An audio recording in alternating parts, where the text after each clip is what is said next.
So we're going to be focusing on these axles. I want to get these things finished up so I can start putting the ends on, and I'm going to go through that right now. You know, I got pieces of one corner that I had taken off beginning of the year. There's spindle and knuckles over there, axle shaft, and then your champagne and your hub. Planetary is kicking around somewhere, I don't know. So we're gonna go out to the axles complete that I'm robbing these from. You see one corner off. So you got your Clark 20-ton flanges, and then your champagne knuckle. These still have the drums and brake stuff in it. I'm getting rid of that. Got your hub, planetary, spindles inside, axle shafts inside. So I hot tanked the champagne. I noticed that the seal was beat on the inside there, so I hit it with WD-40. I'm gonna clean all this up, get all the paint off, paint them black at the flanges later on. But I gotta get that seal out and figure out the size of that. I found some numbers on it, but it's kind of hard to see, a little faded. So let's get this off.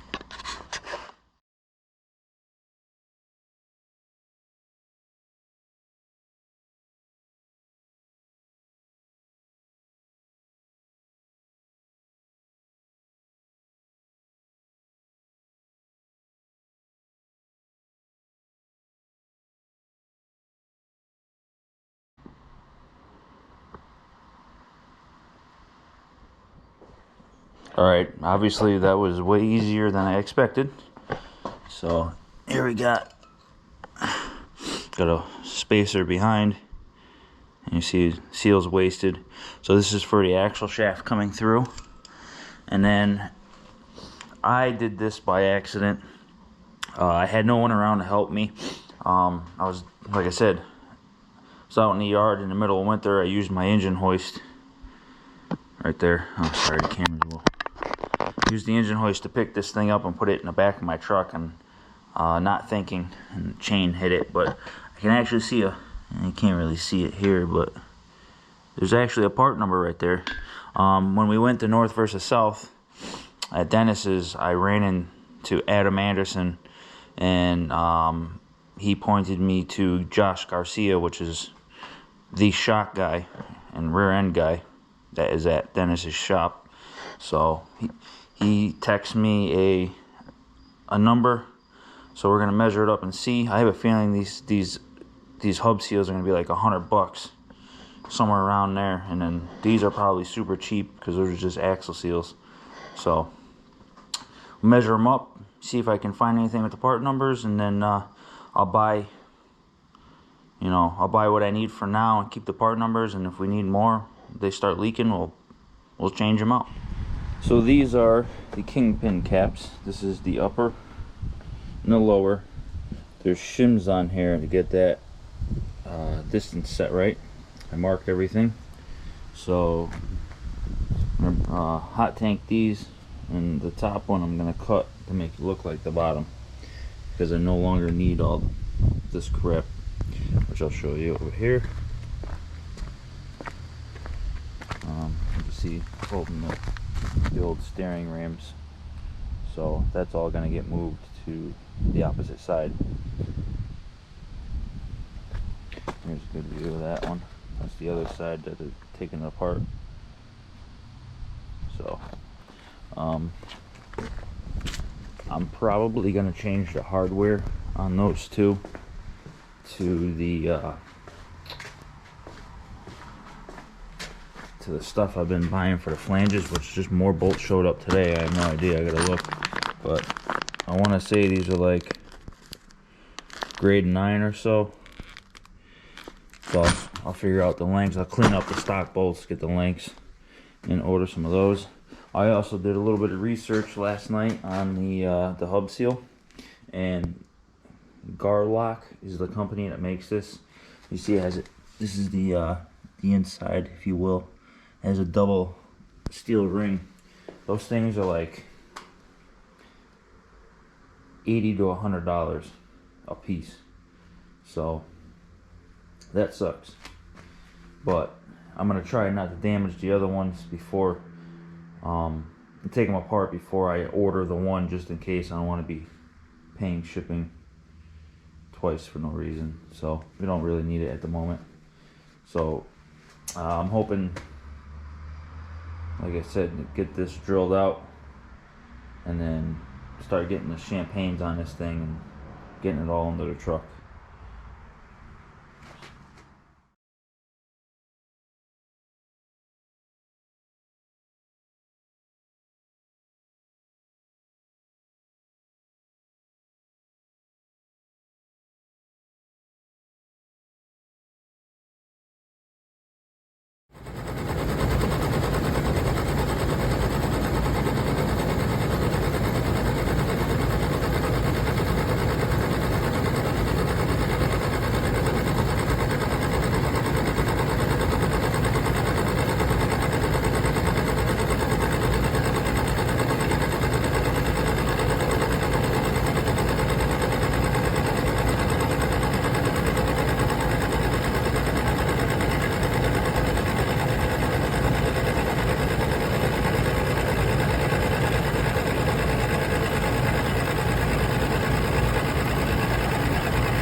Alright, as you've seen from the previous images and videos, whatever, caps are all cleaned up, sides machined off. So I took all my measurements of everything. At some point I probably will make new caps, and then put a patent on it or something. We'll see. But I also drilled, this is the bottom, this is the top. So the top, it looks like that presses in for that kingpin, and then this one is machined. This did not have a grease fitting in it. It wasn't even drilled all the way through, so I drilled it and tapped it. So now I can grease top and bottom. We got the planetary cleaned up. I was kind of sketchy about putting it in the sandblaster and cleaning it up, but I blew everything out. I think it'll be alright. I'll just spray some brake clean in there, clean the rest of it out. Got the cover cleaned up. So now I gotta paint that stuff, and then I can move on to, I got the knuckle and the hub, which I'm not sure, I might have to drop that off somewhere and get it hot tanked, because it's kind of big. Same thing with the knuckle. I got this variable voltage controller for the drill. It does slow it down, but not enough to run a reamer, so I might have to do that by hand. This is the primer I'm going to be using. The axle, I'm not going to worry about trying to like powder coat anything like that. I'm just going to use Rust-Oleum gloss black. You know, those are going to get scratched up and everything else, so I can just touch them up. But when they scratch, I didn't want another color, so black will work. And then post office just showed up. This is the linkage and everything to run my turbo action Cheetah SCS shifter on my Power Glide. So this actually took a couple months to get in the mail.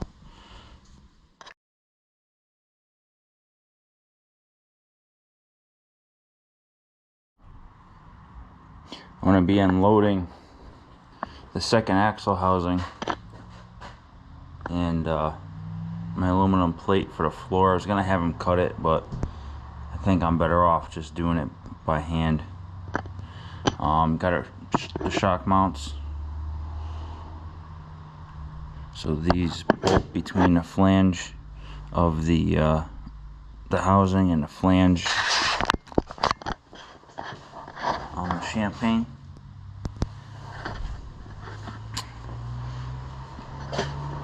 And then those are spaced the same as the mounts on the truck. So we got upper 4-link tabs. I'll have to put some gussets on the back side of them, and just the leftover steel plate. We'll see how much of that I can move today. I know I can get the aluminum out, but I don't know about the steel plates. And got my extra third member back there. But alright, let's get this out.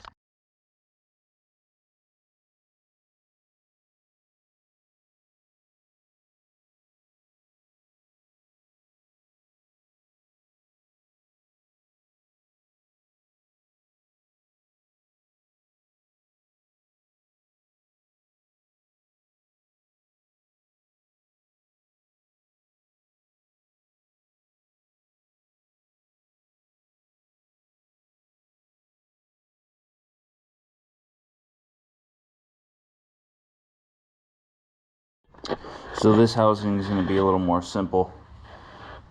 All I got to do is tap the holes for the third member, and then I haven't decided if this is going to be the front or if that's going to be the front over there. Once I get that done, I gotta finish taking apart the axles sitting outside so I can get the rest of the parts off. Basically, it all starts with the champagne right there. Bolt that on with the shock mounts, and I can at least get an idea of where everything's got to be. Still waiting for the fiberglass parts. I don't know what the holdup is, but I have to call and harass them again. Alright, it's about 5:30 in the morning. I just got out of work. I figure got a little energy. I'm gonna start tapping the holes. I already did the first 3. I'll just do a time lapse on the other ones.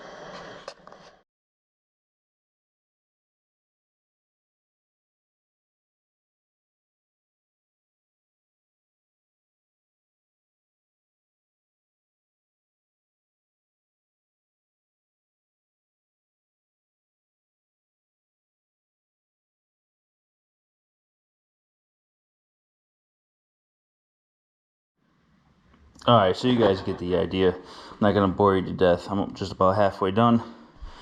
Once I do them all, I have a deburr tool. I'm just going to hit it real quick, get the burrs off.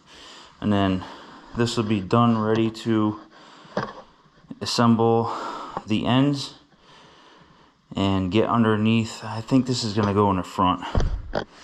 And then we'll get it squared up with the chassis and figure out where the wheelbase has got to be, and kind of want to wait until I get the rear done so I can see how far the spread's going to be on the upper 4-link mounts. So little progress, but better than nothing. Alright, got all the holes tapped, deburred.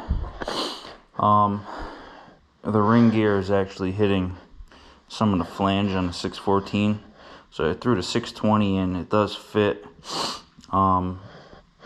We had this problem with it not sitting all the way down on the other axle housing, and we just ground a little bit of the inside. So I'll do that with this, and then I don't know, this may become the rear axle for now, and then I'll play with the front and open that up and see if that fits. So, but no big deal. Nothing I didn't know about. Just a little more grinding. First set of axle housings built in-house, so it's expected. It's like 3 o'clock in the morning, Saturday morning.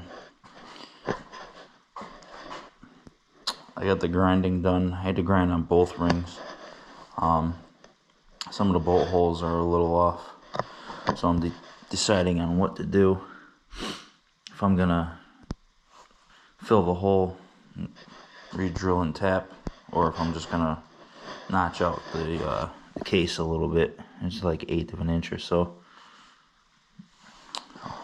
Make the holes a little bigger. I might make the holes a little bigger. Everything else is lined up pretty good. So now I want to see if my champagne is gonna go on without fighting me. So let's do that now.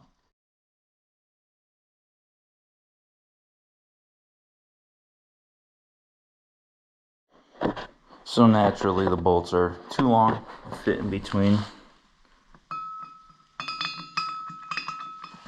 So I'm gonna have to shorten them just a little bit, and then I can try it, but I ain't gonna do it right now.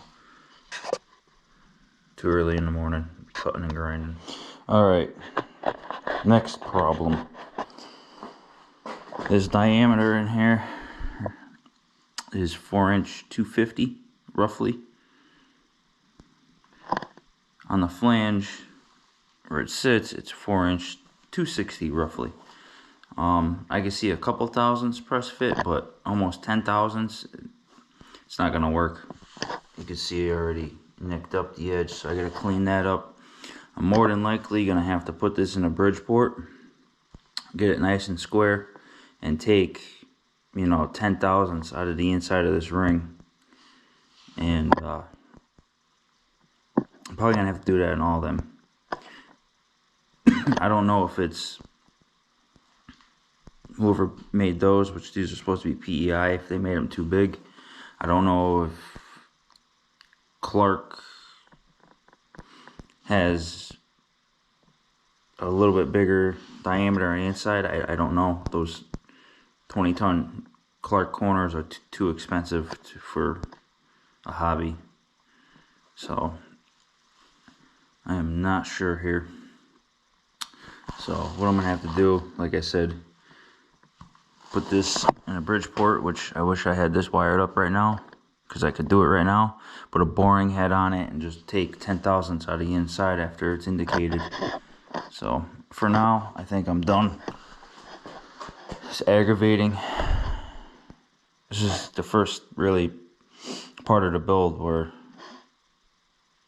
I'm starting to get irritating because I can't get nothing done. But this is a part of the process on building something like this. So we'll pick back up in a couple days. I got some parts I gotta go pick up. Yeah, so we'll pick up there.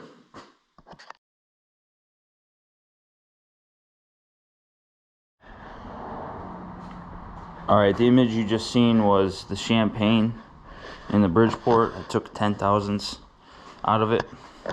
Now I have to go back and measure because I can see just a little in between. I might have to bring that step down on the flange itself, which I'll just grind off. So it's looking good. Setup time was actually more time than trying to cut it, so that's okay. Mailman just showed up. I tried send cut send for the first time, so I got some of these spacers. So those are gonna go on the ends here,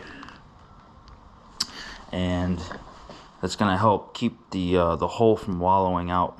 I actually got to ream them to the finished size. I think they're about 14 thousandths, too small for a 1" bolt. So get them reamed up.